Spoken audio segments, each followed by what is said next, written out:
So mbele na nyuma, you have 3,000 shillings and you've been wondering how you can use your money to create a source of income for yourself and also be able to pay your bills. Worry not, because in this video I'm going to analyze 5 business ideas that you can try out in Kenya today in 2025, so that you can create a source of income and have something going that is bringing in some cash.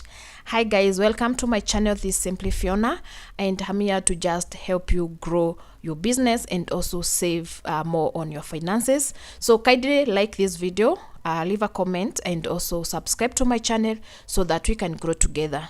So you have 3,000 na mbele na nyuma hauna pesa ingine, or even you have 2,000 or 1,000. These are business ideas that you can start small and grow. And my first business will be obviously Mutura business. So Mutura business, or let me include Mutura and chicken parts business.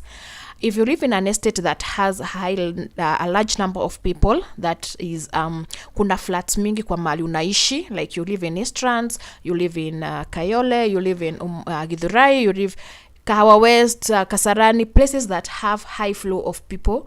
This is the business that you can start. So for Mutura business, you need to know where to source your meat, which is you can source from the slaughterhouses that are wherever you stay. So if you're in Nairobi, you can source at Dagoretti, Bama, or Jiro. Those are big markets where you can get meat at let me say at good rates, so that you're able to make a profit as you sell. And if you're looking for chicken parts, you can go to city market. You can also get farmers who are slaughtering. You can also get it at Bama. You just need to identify a supplier where you'll be getting your meat. So for Mutura business, you need to just get a grill, and you don't have to buy a grill. Actually, you can rent. You see how people who sell samosa rent the smokies and eggs, rent those trolleys.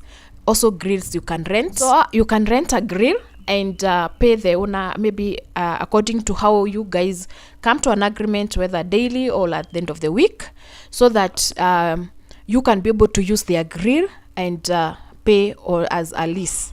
So that is Mutura business. After leasing the grill, you have already gotten your meat.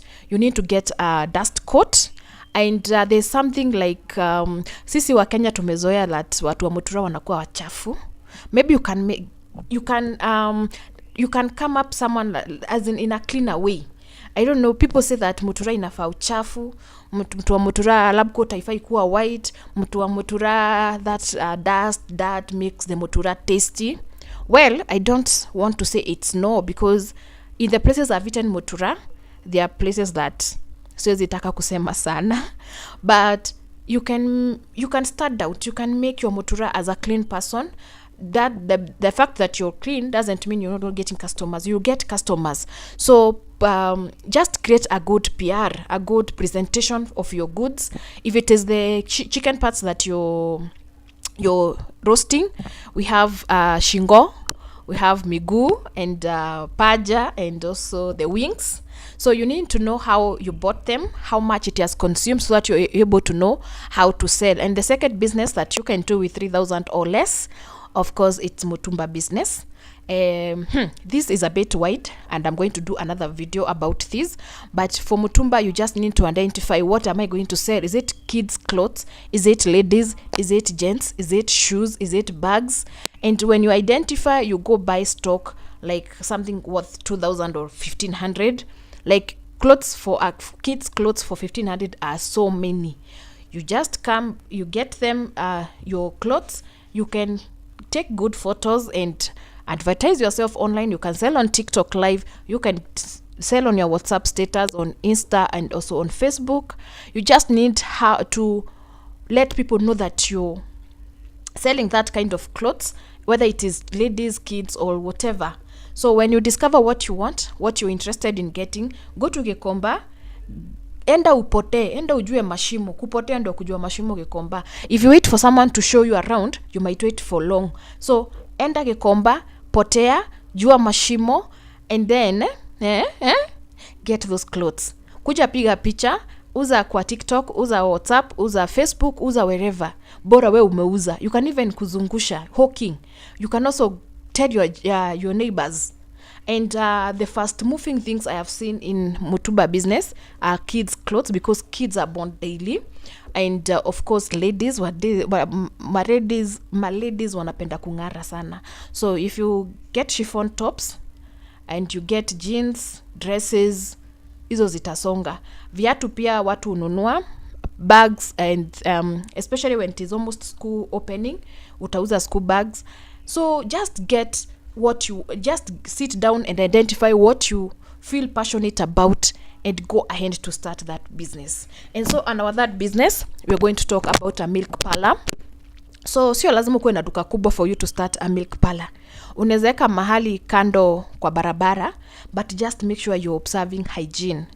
Usiuzie watu maziwa then uende wagojeke. So just get a good table, and then mtungi ya white, of course white with milk zinaendanishanga. Ukiuzia watu na mtungi ya yellow, no, it doesn't look hygienic to the appealing to the eyes. So upate mtungi ya white, and then you place it on top of that table, and then kuna hii jug ya kuchota maziwa.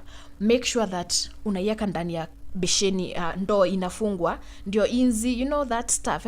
So you have to maintain cleanliness, you have to be hygienic. Unlike Mutura, you must be clean, because maziwa inaweza gojesha watu sana. So check on that, check on your cleanliness. And then saa ya kuuza maziwa sana sana ni asubuhi na jioni watu wakitokea. So if people know that your milk is good, maziwa yako haina maji, and your milk is unaipresent in a clean, hygienic way, you're going to get obviously customers, and you get referrals. Unapata mtu akisema ukienda mahali fulani, buy me this kind of liters of milk. So and to our fourth business is githeri business. Githeri sio githeri peke yake, unaweka githeri, unaweka beans, yellow beans, unachemsha dengu, and of course unachemsha nini ingine. Kuna githeri, kuna dengu, kuna the ones that are common in your estate. You just do some little research, ujue ni gani na nini kwetu. Kama kwetu I see them boiling githeri. They boil beans. They also boil they boil around 2 types of beans, mwitemania and the yellow beans, and also they boil dengu and jahe. And also they have started wanapika mukimo. So if you're good at it, you can also do the mukimo. You can, bachelors are many in these estates. So you just get creative on what you can do. And of course, the result is money. And also our fifth is chapati business. So I would call it wheat related kind of a business, because when you're cooking chapati, you can cook mandazi, unaweza pika pia samosa. If you're good at the samosa pockets and making samosas, unaweza tengeneza samosa za dengu ama za waru, and a few of meat, because najua watu wengi wanapenda samosa ya 10. So I'm talking to that person who is living in these estates where people are spenders, but they are wakon pesa ni kidogo. So they are, how do we call them? They spend, yes, but they don't spend on very expensive stuff. So kama ni hizo samosa, unaweza tengeneza samosa ya dengu, ya waru. Samosa, you are able to sell 10 shillings and make something. You can pick a chapati from I think 20 shillings a piece. Maybe there are some places that they cook for 15 shillings, I'm not sure, but it depends on where you are. So check your location, and of course your location really matters in this kind of business. So if watu wakoko wanaweza chapati ya 15, uta make sure ile 2 kg inatoa a certain number of chapatis, so that when you do your mathematics, you're getting something. Remember, for chapati you have to, your labor, your fuel, or whatever you're using to cook, whether it's a gas or whether ni gas ama ni whatever, gas ama kuni, you need to factor in that. You also need to factor in the flour, how much it is, mafuta pia, how much it is. So depending on your locality, if they are selling for 15, make sure chapati ni kalaini. Utoe chapati enough zenye zitaweza kukita for how much you have consumed, so that usiende loss. Isiwe kazi ni kupikia watu mandazi wanakula asubuhi and you are going at a loss. So you need to look at your locality, do a research for all those businesses I've mentioned. Do a simple research na ujue Mutura kwetu ya mbao inatoshanaje, like nitapima na kisu, nitafanyaje. So you need to analyze and do some research of your locality, so that unajua nikianzia hii I am expecting or I'm estimating to make this kind of money.